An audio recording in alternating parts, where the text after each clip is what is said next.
request for a couple of things, so we're going to take a little field trip over to one of my favorite spots to take photos and things like that. Today is going to constitute our first ever roll call. We're going to answer questions. We're going to respond to the commentary and things like that from the videos. So I hope you're ready to get into it a little bit. The commentary has been really quite awesome. So so awesome that I'm like, you know what? All of my favorite video guys, they have like a mail call and things like that. So I'm gonna call it roll call, and this is periodically where we're gonna get into answering some questions and things like that. So without further ado,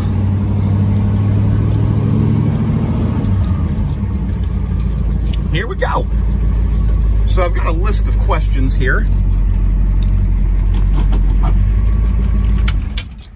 So let's get into it. So I was inspired by some of the questions because it's really kind of cool that some of you guys are liking and subscribing the channel and actually watching the stuff that we've got going on. So I feel like if you're going to take the time to check that stuff out, then I'm going to take the time to answer some of your questions and comments personally. So the inspiration for this one was I don't even know how to begin. Comment number one. Nice car, but, and in the most snarky tone of alphabetical text. But who does a video in a dark garage? So I'm like, listen, like immediately my dad tone wanted to come out. It's like, if you want something, if you're requesting something, it's not what you say, it's how you say it. So, you know, I apologize, but snarkiness is not very well received. I mean, I think everybody's kind of figured out what I do for a living, and yeah, the snarkiness is just not a way to get a response from me. But I also have to take into consideration today's generation and today's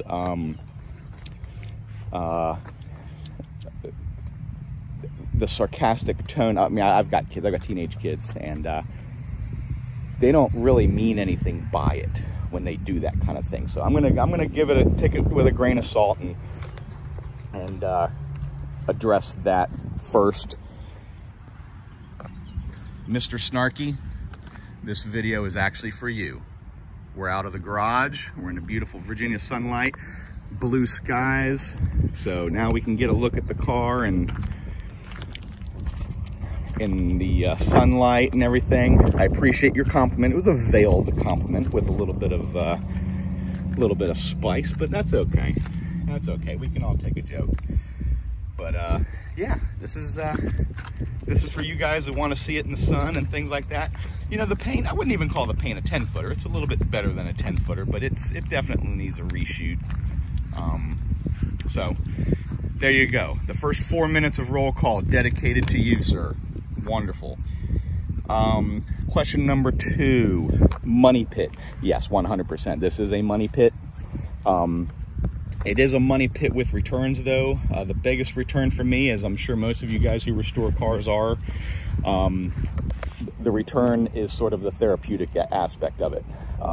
Those of us with busy jobs, busy days, family, high stress jobs, this is that thing that you can always go to and kind of decompress and things like that. So if you don't have a car but have a lot of stress in your life, It doesn't matter what it is. Go buy a Volkswagen Beetle and just start tinkering away on it, and it'll definitely help in a lot of ways. So this has helped me.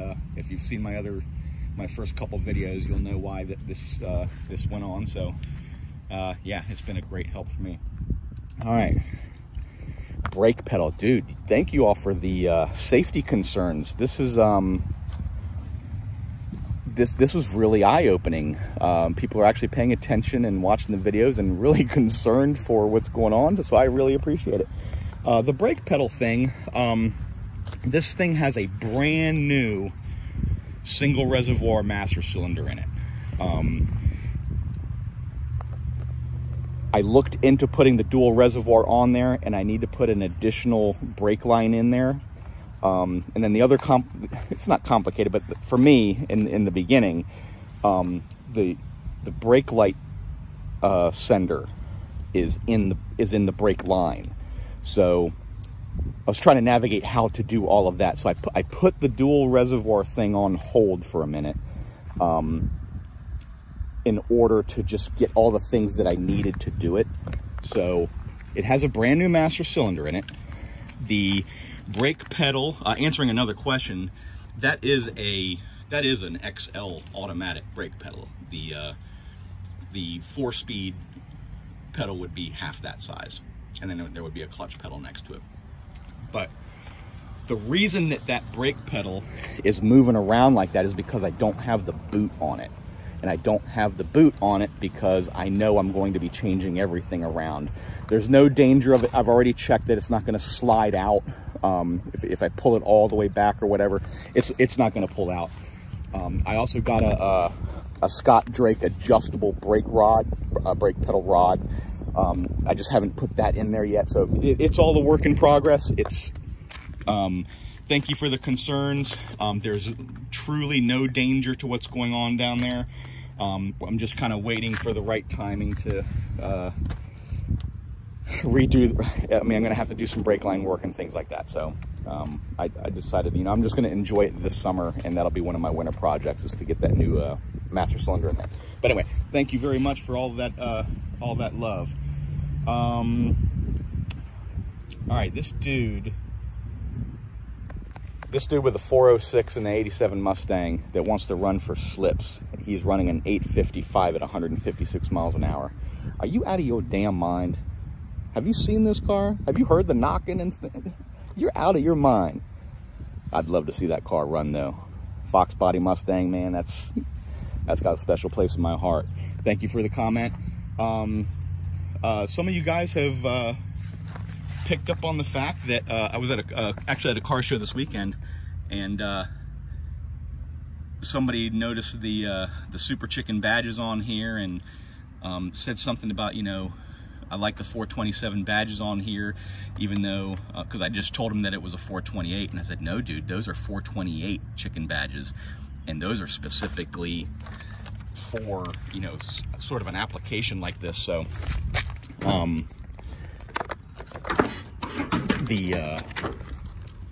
get this thing open. So the 1964 Galaxies did not come with a 428, but the 428 is in the family of FE engines. FE stands for Ford Edsel. So your 352s, everything except for the 429 family of vehicles. Your 351Ms, your 429s, they're a different class of engine, but your 428, 427, 406, 390, 352, all of those, they're basically the same block molding.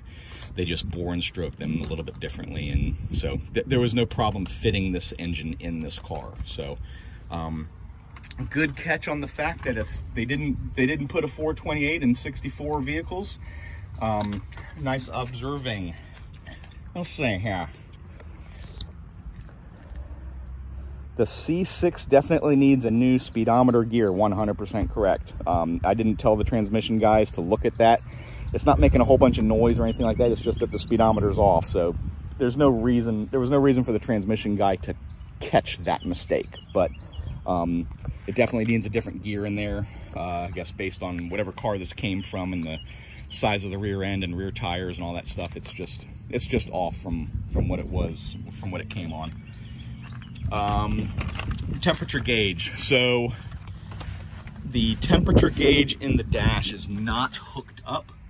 However, as you can see down there, I custom made those pods for the console down there. I do have a temp gauge and an oil pressure gauge down there, so I am able to see what's going on.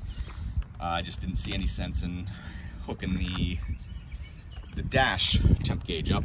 I would rather kind of know specifically what temperature I'm running at. I was in a parade yesterday, really cool, but we were like behind tractors and things like that running like 2 miles an hour, and this car never runs hot, ever.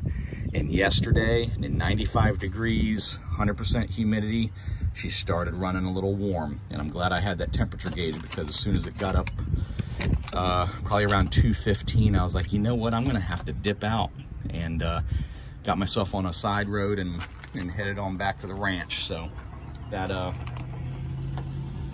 temperature gauge is definitely a must-have, and glad I had it yesterday. Let's see, detonating again. Yes. So if you listen to the video, the 0 to 60 video, you can hear that it is still detonating a little bit. I said in one video I kind of got it fixed or whatever. You should have heard this thing knocking when I first got it. So I have to actually really listen for it now. But be rest assured, as soon as I got back in and I watched the video, actually reading the comments, listened again, I was like, you know what, that thing is still knocking a little bit. I went in, backed that timing off a couple degrees more, and it seems to be working. This is the old shade tree mechanic trick. If you don't have a timing light, you just run the hell out of it, and when it's knocking, back it down a degree or two, and just keep doing that. And that's all I've got going right now, because I don't have a timing light. But again, good observations from you guys. How much? Oh, somebody was asking, they have a XL 390, power everything, and a slide away, needs body work and things like that. How much would that be worth? So it's probably, you have to kind of gauge it. What is this car worth fully restored? And then you just start backing it down from there. That car fully restored is probably about a $46,000 car, if we're going to be honest about it. It's a good car. The thing that people don't always realize with these Galaxies is they made literally almost 1 million full-size Fords. So that you know, that's customs, that's 500s, that's XLs, that's 4 doors, that's 2 doors, that's everything, station wagons.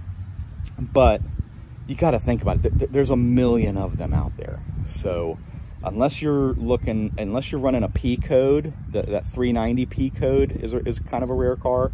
Of course, the R codes, the Q codes, or you know, you have some other sort of anomaly that they just didn't make very many of. You know, fully restored 390 XL cars, you know, they're in the 40s. It's a good looking car. So then you start subtracting from that. What's it going to cost to put floor pans? What's it going to cost to repaint it? Right now, a good paint job, you're looking at $10,000-$12,000, like no joke. It blows. I'm actually, when I do the paint on this, I'm going to go ahead and do it myself, and I'm going to buy a compressor and a gun and watch YouTube for about a week, and I'm going to paint that sumbitch myself. That's exactly what's going to happen. It's an incredible amount of money to get a car painted. So I would say, just the way you're describing it, I would say that car, with the work that it needs done, start at 10 or 12,000 and just work your way down from there. It sounds like it needs a lot of work, but when you consider that, you know, you have a car that it's going to need tens of thousands of dollars worth of work, and you can still sell it for 10 grand or so, that's some good value. So that's just my gut call. I'd say 10 or 12 grand the way it sits, and work from there. So somebody commented, hey, did you know they made a 4-door XL? So a 4-door with the console and bucket seats and everything. Yes, in fact, in 64, they did a 4-door hardtop. So no pillar and a fastback roof. That is a badass car. That is, I've often thought about building a Pro Street 4-door fastback 64 police car. I think that would be just bad. So that's on my bucket list. Talked about the brake pedal, and we talked about the spark knock. So that kind of brings us to the end here. Again, thank you all for the comments. I know this is a little bit long-winded. We're at 16 minutes now. The final thing that we're going to address is, as I mentioned, we're gonna kind of watch the statistics on these things as far as views and things like that go. The 0 to 60 video, well, let's go back. The very informative video of me going over how the weather strip is installed on this thing. We're hovering right there at about 67 views. Thanks a lot, guys. Appreciate the hard work that you're doing there. The 0 to 60 video, 19 days. Some of my videos have been up for months and months and months. 19 days, 12.5 thousand views. So, I think I've figured out the balance. Cool car. Maybe you don't have a Ford Galaxie, so all of the Ford Galaxie specific things aren't kind of where you're at, but you're digging the 60s muscle cars. Okay, cool, I get it. So I'm going to make sure that we get a good blend of things going on with the cars. I'm going to have some Galaxie specific things that I'm working on with the restoration, but I'm also going to do some cool stuff with the car just because it is a 60s muscle car, and try to rein in those views. This Virginia Galaxie page is getting pretty fun. It's relatively successful. Please share it with your friends. Tell them about the nonsense that we get into. Tell them that I'm not a mechanic or anything like that. I'm just a guy trying to restore this car and have some fun with it. And I think a lot of people can relate to it. Tell your friends to subscribe. Get the views up, and yeah, we're gonna keep doing what we do, just regardless of our skill level. This isn't going to be high dollar video productions and things like that. It's just going to be us having a fun time with our cars. Ladies and gentlemen, keep the comments coming, keep the questions coming. Like, subscribe, all that good shit, and we'll keep putting out more. I hope you all have a great week. Live from Virginia. See you next time.